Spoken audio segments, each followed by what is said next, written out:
ഈശോയിൽ എനിക്ക് ഏറ്റവും വാത്സല്യമുള്ള മഹത്വത്തിൻ്റെ സാന്നിധ്യത്തിൻ്റെ ശ്രോതാക്കളെ, പ്രേക്ഷകരെ, മഹത്വത്തിൻ്റെ സാന്നിധ്യം എന്ന ഈ ശുശ്രൂഷയിലൂടെ ഒരിക്കൽ കൂടെ ദൈവത്തിൻ്റെ ദൂത് നിങ്ങളുമായിട്ട് പങ്കുവയ്ക്കാൻ ദൈവം എനിക്ക് അവസരമൊരുക്കുന്നതിനെ ഓർത്ത് ഞാൻ ദൈവത്തിന് മഹത്വം കരയേറ്റാണ്. ദൈവം എത്രയോ വലിയവനാണ്.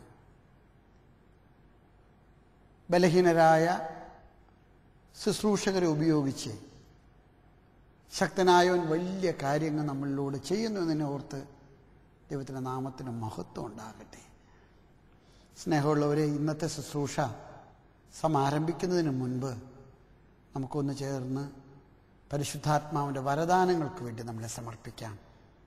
നിങ്ങളോട് ദൈവത്തിൻ്റെ നാമത്തിൽ സംസാരിക്കുന്ന എനിക്ക് വേണ്ടിയും ദൈവത്തിൻ്റെ വചനം നിങ്ങൾക്ക് വേണ്ടി പങ്കുവെക്കുമ്പോൾ അത് നിങ്ങളുടെ ഹൃദയങ്ങളിലെ നല്ല നിലത്ത് വീണ വിത്ത് പോലെ വീഴാനും 30 മേനിയും 60 മേനിയും 100 മേനിയും കർത്താവിൻ്റെ രാജ്യത്തിനു വേണ്ടി ഫലം പുറപ്പെടുത്തുവാനും കർത്താവ് നിങ്ങളെ സ്പർശിക്കുന്നതിന് വേണ്ടി ആത്മാവിനോട് നമുക്കൊന്ന് ചേർന്ന് പ്രാർത്ഥിക്കാം.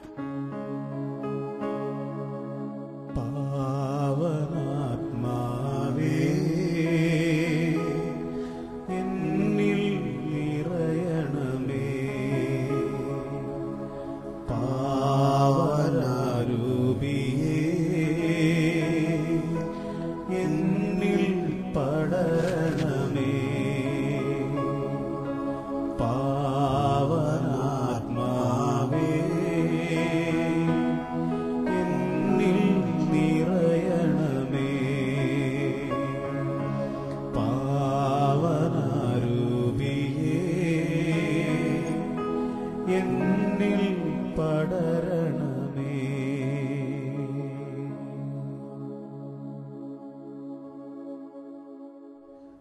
സ്നേഹമുള്ള സഹോദരി സഹോദരങ്ങളെ, ഏതാണ്ട് ഒരു മാസക്കാലം ഞാൻ വിദേശത്ത് നമ്മുടെ സഹോദരങ്ങൾക്ക് വേണ്ടി വ്യത്യസ്ത സ്ഥലങ്ങളിൽ ശുശ്രൂഷ ചെയ്യാനായിട്ട് ദൈവത്താൽ നിയോഗിക്കപ്പെട്ടിരിക്കുകയായിരുന്നു.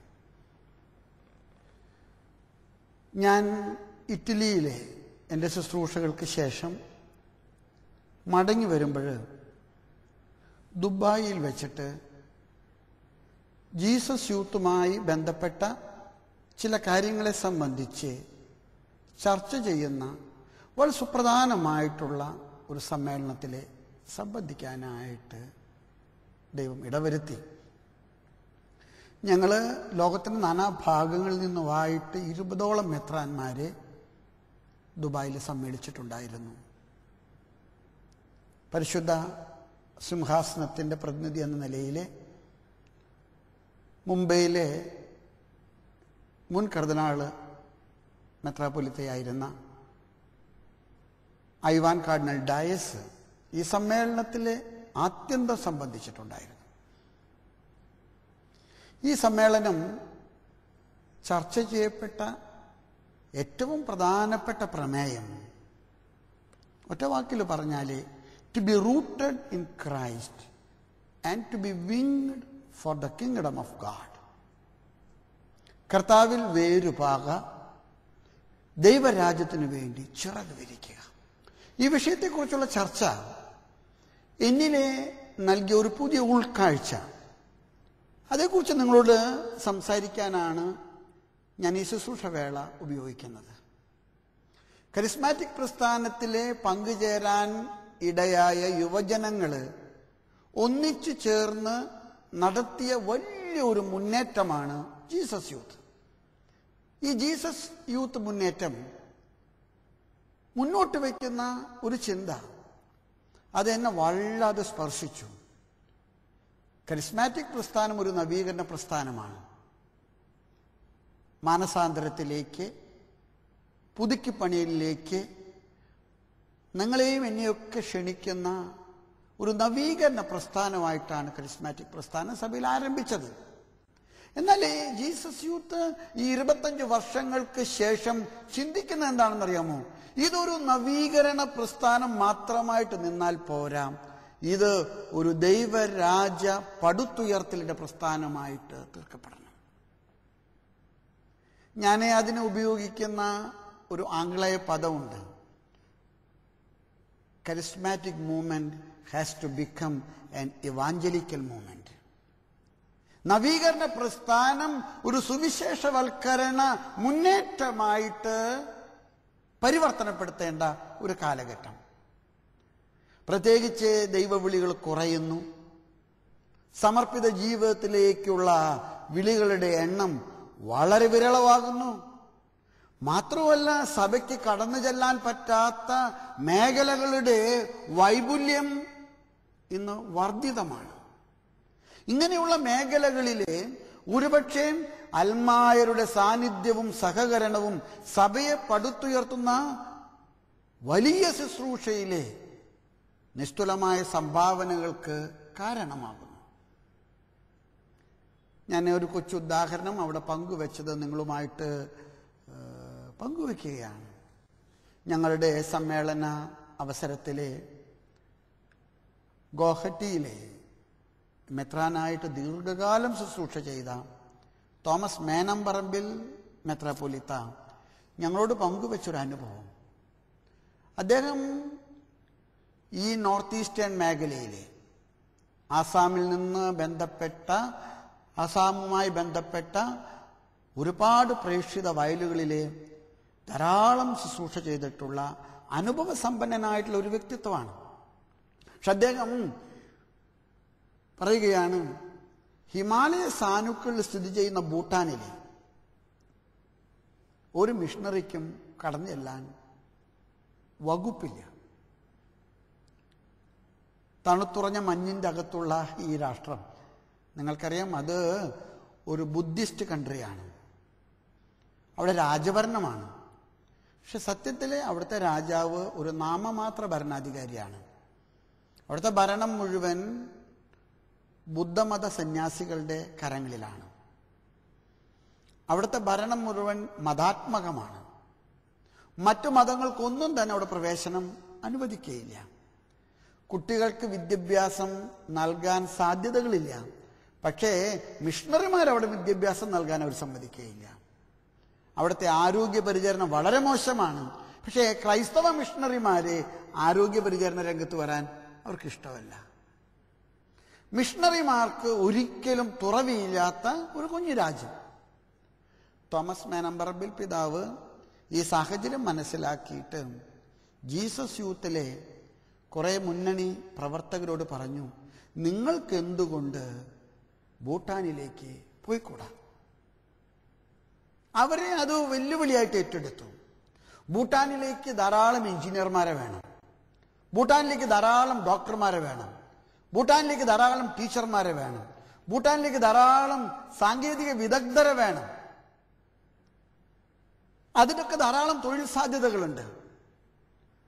ദുബായിലും മറ്റ് ഗൾഫ് മേഖലകളിലും യൂറോപ്പിലൊക്കെ ജോലി ചെയ്യുന്ന ധാരാളം ജീസസ് യൂത്തിന്റെ സന്നദ്ധ പ്രവർത്തകരെ ഇന്ന് ഭൂട്ടാനിലേക്ക് പ്രവേശിച്ചിരിക്കുകയാണ്.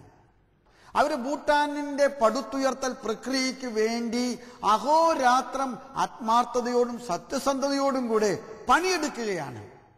പക്ഷേ അതിൻ്റെ നടുവിലൂടെ അവര് സുവിശേഷവൽക്കരണ പ്രക്രിയയിലും കൂടെ പങ്കാളികളാണ്. യേശു മാത്രമാണ് രക്ഷകനെന്നുള്ള വലിയ സദ്വാർത്ത ഇവരുടെ പ്രവർത്തനങ്ങളിലൂടെ ഭൂട്ടാനിലെത്തുകയാണ്. വസ്തുതകള് ഞാൻ മനസ്സിലാക്കുന്നത് കൃത്യമാണെങ്കിലേ ഭൂട്ടാനിലെ മണ്ണിൽ സുവിശേഷത്തിന്റെ വിത്ത് വീണു കഴിഞ്ഞു. ഭൂട്ടാനിലെ മണ്ണ് ഗർഭവതിയാണ്. ക്രിസ്തുവിന്റെ സഭയെ പ്രസവിക്കാൻ അത് പ്രസവ വേദന അനുഭവിച്ചു കൊണ്ടിരിക്കുന്ന ഒരു കാലയളവിലാണ് ഞാനും നിങ്ങളും ജീവിക്കുന്നത്. ഒരുപക്ഷെ ഈ പങ്കുവെച്ച അനുഭവമാണ് ഇന്നത്തെ ശുശ്രൂഷയിൽ നിങ്ങളോട് സംസാരിക്കാനായിട്ട് എന്നെ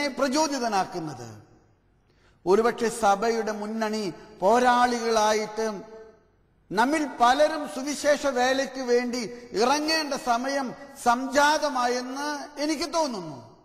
നവീകരണ പ്രസ്ഥാനം മാനസാന്തരത്തിന്റെ ഒരു പ്രസ്ഥാനം മാത്രമായി നിലകൊള്ളാതെ, മാനസാന്തരത്തിലൂടെ എനിക്കും നിങ്ങൾക്കും കൈവന്ന പരിശുദ്ധാത്മ ചൈതന്യം സുവിശേഷ വേലയുടെ പ്രഘോഷണത്തിന്, ദൈവരാജ്യത്തിന്റെ പടുത്തുയർത്തലിനെ പ്രയോജനപ്പെടുത്തേണ്ട കാലയളവിലേക്ക് പരിശുദ്ധാത്മാവ് നമ്മെ ക്ഷണിക്കുന്നുവെന്നാണ് എനിക്ക് തോന്നുന്നത്. ലൂക്കായുടെ സുവിശേഷത്തിലെ 13-ാമത്തെ അധ്യായത്തിലെ 6 തുടങ്ങി 9 വരെയുള്ള തിരുവചനങ്ങളിലെ നിങ്ങൾ വായിച്ചു കേൾക്കപ്പെടുന്ന ഒരു ഉപമയുണ്ട്. ഫലം തരാത്ത അത്തിവൃക്ഷത്തിന്റെ ഉപമ. ഞാനൊന്ന് വായിക്കാം. അവൻ ഈ ഉപമ അവരോട് പറഞ്ഞു. ഒരുവൻ മുന്തിരിത്തോട്ടത്തിൽ ഒരു അത്തിവൃക്ഷം നട്ടുപിടിപ്പിച്ചു. അതിൽ പഴമുണ്ടോ എന്ന് നോക്കാൻ അവൻ വന്നു. എന്നാൽ ഒന്നും കണ്ടില്ല. അപ്പോൾ അവൻ കൃഷിക്കാരനോട് പറഞ്ഞു, 3 വർഷമായി ഞാൻ ഈ അത്തിവൃക്ഷത്തിൽ നിന്ന് ഫലം അന്വേഷിച്ചു വരുന്നു, ഒന്നും കാണുന്നില്ല. അത് വെട്ടിക്കളയുക, എന്തിന് നിലം പാഴാക്കണം? കൃഷിക്കാരൻ അവനോട് പറഞ്ഞു, യജമാനനെ, ഈ വർഷം കൂടെ അത് നിൽക്കട്ടെ, ഞാൻ അതിൻ്റെ ചുവട് കിളച്ച് വളമിടട്ടെ, മേലത് ഫലം നൽകിയേക്കാം, ഇല്ലെങ്കിൽ അത് വെട്ടിക്കളയുക. സ്നേഹമുള്ളവരെ, അഭിയോന്യ തട്ടിൽ പിതാവ് ഈ സുവിശേഷ ഭാഗം മിക്കവാറും എല്ലാ ധ്യാന പ്രസംഗങ്ങൾക്കും വായിച്ച് വ്യാഖ്യാനിക്കുന്ന ആളാണ്. ഞാൻ ഈ സുവിശേഷത്തെ വ്യാഖ്യാനിച്ചിരുന്നത് എങ്ങനെയാണെന്നറിയാമോ? അതായത്, ഇതാ സമയം സമാഗതമായിരിക്കുന്നു, ദൈവം നിങ്ങൾക്ക് മാനസാന്തരപ്പെടാൻ ഒരു പുതിയ അവസരം ഈ ധ്യാനാവസരത്തിലെ നിങ്ങൾക്ക് സംലപ്തമാക്കുന്നു. നിങ്ങൾ മാനസാന്തരപ്പെടാൻ കർത്താവ് ആഗ്രഹിക്കുന്നു. ഇല്ലെങ്കിൽ നിങ്ങളെ കർത്താവ് കൈകാര്യം ചെയ്യും, ഇല്ലെങ്കിൽ നിങ്ങളെ വെട്ടിക്കളയും. ഇങ്ങനെയാണ് ഞാൻ പ്രസംഗിച്ചിരുന്നത്. എന്നാലേ ഇന്ന് ഞാൻ ഈ സുവിശേഷത്തിന് ഒരു പുതിയ വ്യാഖ്യാനം കണ്ടെത്തുക. ഞാനും നിങ്ങളും വിളിക്കപ്പെട്ടിരിക്കുന്നത് കർത്താവിൻ്റെ ശിഷ്യത്വത്തിലേക്കാണ്. ഈ ശിഷ്യത്വം ഫലം ചൂടുന്നത് കർത്താവിൻ്റെ സ്ലീഹാത്വത്തിലേക്ക് ഞാനും നിങ്ങളും പരിവർത്തനപ്പെടുമ്പോഴാണ്. നല്ല നിലത്ത് വീണ വിത്ത് 30 മേനി 60 മേനി 100 മേനി ഫലം നൽകുന്നുവെന്ന് പറയുമ്പോഴേ ഞാൻ എൻ്റെ ക്രൈസ്തവ ജീവിതത്തിൽ മാനസാന്തരം സംഭവിച്ചവനാണെന്ന് പറയുന്നത് മാത്രമല്ല, മാനസാന്തരത്തിന്റെ സത്ഫലങ്ങളിലേക്ക് വന്ന സർവ ക്രൈസ്തവരും കർത്താവിൻ്റെ രാജ്യം പടുത്തുയർന്ന പ്രക്രിയയിലെ കരം കോർക്കാനുള്ള വിളി, കർത്താവിൻ്റെ വിളി ഒരിക്കലും ശിഷ്യത്വത്തിലേക്ക് മാത്രമല്ല. കർത്താവ് വിളിക്കുന്നത് ഒരു ദൗത്യത്തിലേക്കാണ്. കർത്താവിൻ്റെ മൂല്യങ്ങൾ ഞാൻ സ്വീകരിക്കുന്നു, കർത്താവിൻ്റെ ഹിതമനുസരിച്ച് ഞാൻ ജീവിക്കുന്നു. എന്നാൽ ശിഷ്യൻ അർത്ഥവത്തായിട്ട് ഫലം ചൂടുന്ന അത്തിവൃക്ഷമാകുന്നത് സ്ലീഹയാകുമ്പോഴാണ്. ഞാൻ കൃത്യമായിട്ട് കുമ്പസാരിക്കുന്നുണ്ട്, ഞാൻ കൃത്യമായിട്ട് വിശുദ്ധ കുർബാന സ്വീകരിക്കുന്നുണ്ട്, ഞാൻ ഭക്തസംഘടനകളിൽ പ്രവർത്തിക്കുന്നുണ്ട്. അത് മാത്രം പോരാ, അത് എൻ്റെ നവീകരണമാണ്, അതെൻ്റെ ശിഷ്യത്വമാണ്. പക്ഷെ എൻ്റെ ശിഷ്യത്വം അതിൻ്റെ പൂർണ്ണതയിലെത്തുന്നത് ഞാൻ കർത്താവിൻ്റെ സ്ലീഹയാകുമ്പോഴാണ്. ഞാൻ കർത്താവിൻ്റെ സുവിശേഷ വൽക്കരണത്തിലെ ദൈവരാജ പടുത്തുയർത്തലിലെ ഞാൻ കൂട്ടുവേലക്കാരനാകുമ്പോഴാണ്. കർത്താവ് സ്വർഗാരോഹണം ചെയ്ത വേള മത്തായിയുടെ സുവിശേഷത്തിലെ 28-ാമത്തെ അധ്യായത്തിലെ 16 തുടങ്ങിയുള്ള തിരുവചനങ്ങൾ, എത്ര മനോഹരമാണ് ആ വാക്കുകളും. അവൻ സ്വർഗത്തിലേക്ക് കരകയറിക്കൊണ്ടിരിക്കുമ്പോൾ അപ്പസ്തോലന്മാരോട് പറഞ്ഞു, ആകയാൽ നിങ്ങൾ പോയി എല്ലാ ജനതകളെയും ശിഷ്യപ്പെടുത്തുവിൻ, പിതാവിൻ്റെയും പുത്രന്റെയും പരിശുദ്ധാത്മാവിൻ്റെയും നാമത്തിൽ അവർക്ക് സ്നാനം നൽകുവിൻ, ഞാൻ നിങ്ങളോട് കൽപ്പിച്ചിട്ടുള്ളവയെല്ലാം അനുസരിക്കുവാൻ അവരെ പഠിപ്പിക്കുവിൻ, യുഗാന്ത്യം വരെ ഞാൻ നിങ്ങളോടുകൂടെ ഉണ്ടായിരിക്കും. ഒരുപക്ഷെ കർത്താവിൻ്റെ ഏറ്റവും മൗലികമായിട്ടുള്ള കൽപ്പന എന്ന് പറയുന്നത് സുവിശേഷവൽക്കരണത്തിലുള്ള എൻ്റെ കൂട്ടുത്തരവാദിത്വമാണ്. ഞാൻ കൂട്ടുവേലക്കാരനാണ്. ഞാൻ വിളിക്കപ്പെട്ടിരിക്കുന്നത് സുവിശേഷം പ്രഘോഷിക്കാൻ വേണ്ടിയിട്ടാണ്. ഒരുപക്ഷെ ഈ കാര്യത്തിൽ ഞാനും നിങ്ങളും എടുക്കുന്ന ഒരു അലംഭാവമുണ്ട്. ഈ ആലസ്യത്തെയും ഈ അവധാനതയെയും കുറ്റപ്പെടുത്തിക്കൊണ്ടാണ് ലൂക്കായുടെ സുവിശേഷത്തിലെ 13-ാമത്തെ അധ്യായത്തിലെ ഫലം തരാത്ത അത്തിവൃക്ഷത്തെക്കുറിച്ച് കർത്താവ് സങ്കടപ്പെട്ടത്. ഫലം തരാത്ത അത്തിവൃക്ഷം. ഞാൻ എൻ്റെ ക്രൈസ്തവ ജീവിതത്തിൽ ഫലം ചൂടുന്നത് എൻ്റെ ക്രൈസ്തവ ജീവിതം മറ്റുള്ളവർക്ക് കർത്താവിനെ അറിയിക്കാൻ എന്തുമാത്രം ഉപകരണമായി എന്നതിൻ്റെ അടിസ്ഥാനത്തിലാണ്. സ്നേഹമുള്ളവരെ, ഞാൻ പറയാൻ ആഗ്രഹിക്കുന്ന ഒരു കാര്യം ഇതാണ്. വീട്ടിൽ വെറുതെ ഇരുന്ന് TV കാണുന്ന എത്രയോ ആളുകളാണ്. ചിലർക്ക് എന്നോട് പറയാറുണ്ട്, റിട്ടയർഡ് അധ്യാപകനാണ്, മക്കളൊക്കെ UK-ലും അമേരിക്കയിലൊക്കെ കയറി, ഞങ്ങൾ രണ്ടുപേരും ഇവിടെ ഉള്ളൂ, പിന്നെ ആകെ ഒരു ആശ്വാസം ഷാലോം ടെലിവിഷൻ ഉണ്ടെന്നുള്ളതാണ്. ഞാൻ നിങ്ങളെ വിളിക്കുന്നു കർത്താവിൻ്റെ നാമത്തിലെ, നിങ്ങളെപ്പോലുള്ള സന്നദ്ധ സേവകരെ കർത്താവിൻ്റെ സുവിശേഷം ഈ ലോകത്തിലെ സർവ്വ മനുഷ്യർക്കും എത്തിക്കുന്ന പ്രക്രിയയിലെ, സുവിശേഷവൽക്കരണ പ്രക്രിയയിലെ അണിചേരാനായിട്ട് മുന്നോട്ട് വരണം. ഒരുപക്ഷെ മഹത്വത്തിന്റെ സാന്നിധ്യം, ഈ ശുശ്രൂഷ ഞങ്ങളൊരു പുതിയ മേഖലയെക്കുറിച്ച് ഇങ്ങനെ മനസ്സിലെ പ്രാർത്ഥനാപൂർവ്വം ആലോചിച്ചു കൊണ്ടിരിക്കുന്ന ഒരു വേളയാണിത്. എന്തുകൊണ്ട് മിഷണറിമാരെ, അൽമായരിൽ നിന്ന് മിഷണറിമാരെയും, ഒരുപക്ഷെ റിട്ടയേർഡ് ഹാൻഡ്സ് ആയിട്ടുള്ള അധ്യാപകരെ, ഡോക്ടർമാരെ, എഞ്ചിനീയർമാരെ, അങ്ങനെയുള്ള ആളുകൾക്ക് കർത്താവിന്റെ മിഷണറിമാരാകുന്ന വിളി കർത്താവ് നൽകുന്നില്ല?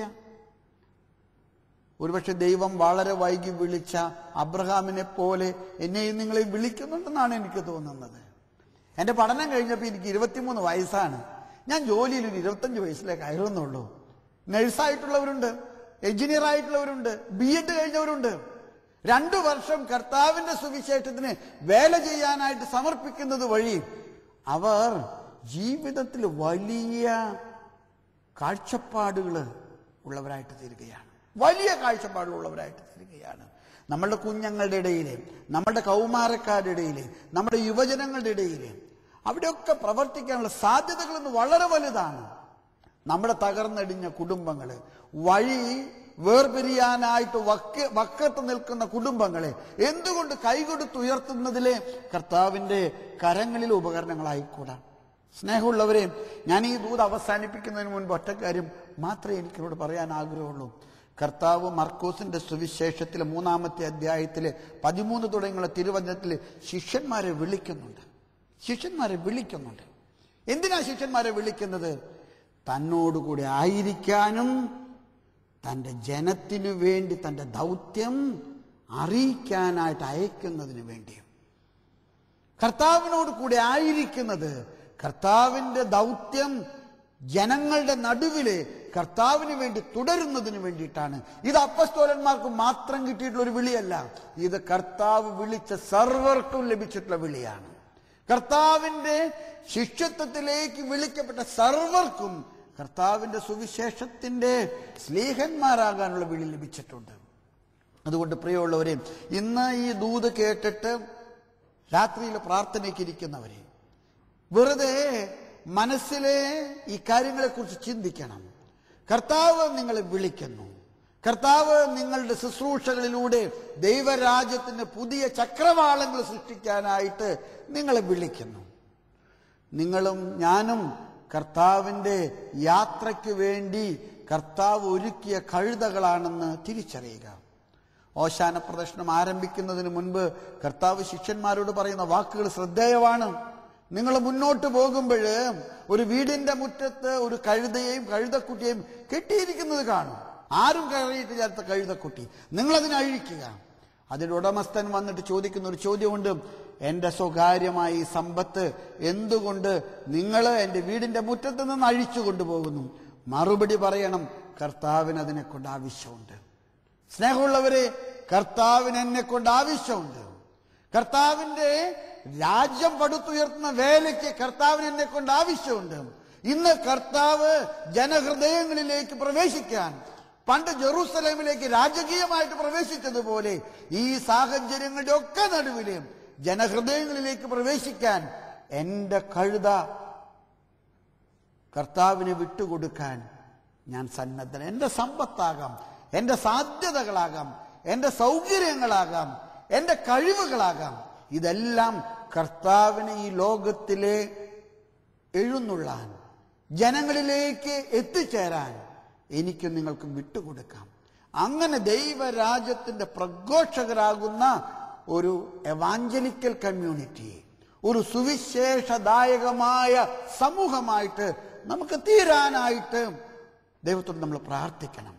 നിങ്ങളും ഞാനുമൊക്കെ മനസ്സിൽ കൊണ്ടു നടക്കുന്ന പല പ്രതിസന്ധികൾക്കും ഒരു മറുപടി കർത്താവ് തരുന്നു.